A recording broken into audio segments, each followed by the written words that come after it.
recently made a video about portioning your proteins so that you can just pull them out one at a time for whatever project you want to do. Now I'm going to start a series of videos of products you can do for one person or for your family, things that you can do with your kids, because I think it's really important. A lot of these recipes that I'm going to do in the next series of videos are going to be recipes you can teach to a 3-year-old. So these are things that you should teach your kids when they're really young, because it's really easy. My daughter's 3, she knows how to use a knife, a real knife, not a toy knife, because these are life skills that they need. So I'm gonna give you some recipes that are fun, stuff you can do with your kids.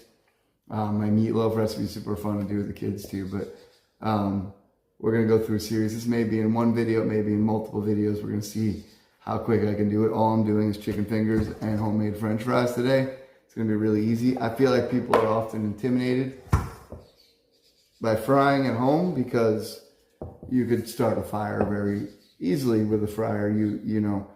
So ways to sort of mitigate your dangers of frying, right? I'm gonna be frying with a 3-year-old around, so clearly I don't want to use the front burner, because that will be a place that she could reach up and pull the pot down and burn herself with oil. So you put it on the back burner where she can't get to it unless she puts a chair up. And we'll see if she may drop a couple chicken fingers in the fryer, and we'll see if we can get her to do that. And just to show you that it's not dangerous if you do it in a safe manner. But if you take this thing, fill it full of oil, put it on your fire, eventually it'll reach its flash point and you'll burn your house down. So the key is to just, fill it to a reasonably low level. This will also keep down the mess in your kitchen. If you fry foods in your kitchen, you probably know that it splatters everywhere. So just fill this like a third of the way and then use it as a fryer, and most of the splatter will be caught. And that also cuts way down on the danger of there being a spark up, flame up fire. So use a high-sided pot. Don't fill it all the way out with oil. And, if you want to use a thermometer, it's not a bad idea. And don't throw a drop of water in there to test it. Use like a piece of chicken or something, or like a French fry, dip it in there and see if it starts to fry. Throwing water in the fryer, it's not a way to test your fryer. So we're going to go through this real quick. This is going to be, a quick, I don't need to break down every single step of chicken fingers and French fries, but I'm going to show you how to do it. Right now I'm setting up my fryer for to par cook the French fries. This is a super important step. Probably the most important step to making this actually be good is pre-cooking your French fries. Like, I haven't picked up my daughter from school yet. It's still 9 o'clock in the morning. I'm doing a little lunch prep. Doesn't take long. But I'm gonna turn this on a low flame. It's gonna warm up while I'm cutting my potatoes.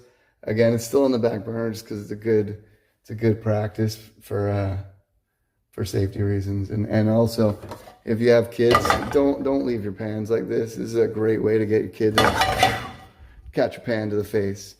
Always, even if you don't have kids, always kick the pans this way so that your handle's in. Careful not to put it over the flame like that, because you're just going to roast your fingers. But you don't want handles of pans sticking out like this. It's not a good idea.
I'm only gonna take a second on this because this is pretty simple and straightforward.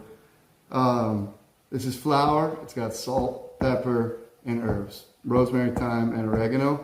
Not going overboard on the herbs here because this is for me and my 3-year-old daughter. You can throw more things in here, less things in here, depending on, you know, the people that are eating. This is just 2 eggs and just a shot of sriracha, because I put that shit in everything, and some panko breadcrumbs. So in this order, these are going to be mixed up, but you put your chicken, and you're set. That's it. It's a 3-part dredge. That's what it is. It's a 3-component dredge. It's really simple. Don't add more ingredients here than you need. I'm only going to be doing, you know, a few chicken breasts.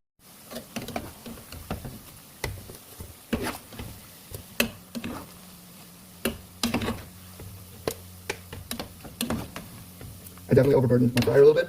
I probably should have done this in 2 batches. And I didn't. Sorry, a little bit of broken french fries. If I'd done this in 2 batches, they would have come out all perfect and nice. These will be very delicious. See, my dredge is ready to go. My fingers are cut. Nothing complicated. It's all just here. I'm ready to rock. And I'm just going to get them all dredged up. And then later, I'm going to grab my daughter from school. We're going to fry these up. And we're going to have chicken fingers and fries for lunch. Fries and our chicken fingers ready to go. This took a total of maybe 20 minutes. I've cleaned up the containers, the bowls, the spoons. I still have the fryer on the stove because obviously I'm going to use that in a little bit when I go pick up my daughter. But this is 20 minutes of prep, and when she gets here, it'll be another 20 minutes of cooking probably.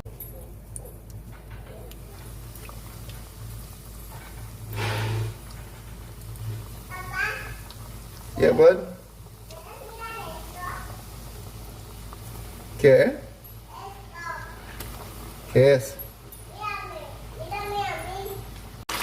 You can just pull it up, check on it, make sure it's cooked all the way through. These are golden brown, crispy, delicious, ready to rock and roll. We're going to do the fries after these, and that's it. There's the chicken fingers. Finest meal west of Paris, France. We got chicken fingers and we got crunchy fries, and they are delicious. They're hot, they're salty, and they're ready to go. Hopefully the cartoons in the background don't get me copyrighted, and hope you guys enjoyed this very simple, very easy, very fun recipe to do. And as you can tell, there's no screaming children in the background. It's because they're happily eating.